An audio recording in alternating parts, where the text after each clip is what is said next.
दोस्तों, ये तो बस सिर्फ एक कहानी है, लेकिन वास्तव में कई लोग अपने माता पिता के बूढ़े हो जाने पर उनके साथ अच्छा व्यवहार नहीं करते और उनकी छोटी छोटी गलतियों पर चिल्लाते हैं, गुस्सा करते हैं। यह कहानी एक छोटे से गांव के एक बेटे और उसके बूढ़े पिता की है।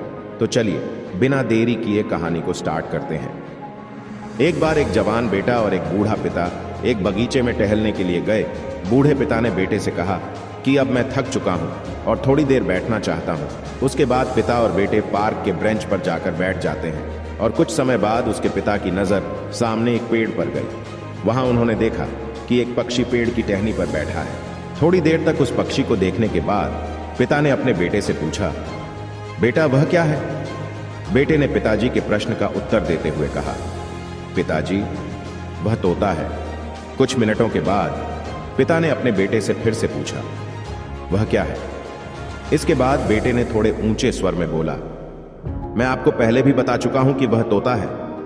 थोड़ी देर बाद पिता ने एक बार फिर उसी प्रश्न को दोहराया और पेड़ की टहनी पर बैठे पक्षी को दिखाकर पूछा, बेटा वह क्या है? अब बेटे को गुस्सा आ गया। वह कहने लगा, पिताजी आपको क्या हो गया? कुछ भी समझ में नहीं आ रहा है क्या? आपको कुछ सुनाई नहीं दे रहा है क्या?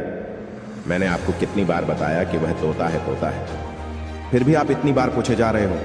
आखिर यह जानकर आपको क्या करना है? बेटे की बात सुन।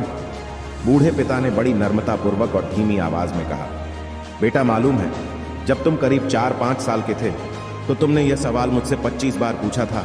यह सवाल पूछते वक्त तुम मुझे इतने प्यारे लगते थे कि मैं तुम्हारे हर सवाल पर तुम्हें जवाब देते हुए कहता कि बेटा वह तोता है, लेकिन तुम तो केवल मेरे 3 बार पूछने पर ही गुस्सा हो गए। तो बस इतनी सी थी ये कहानी। फिर मिलेंगे एक नई कहानी के साथ।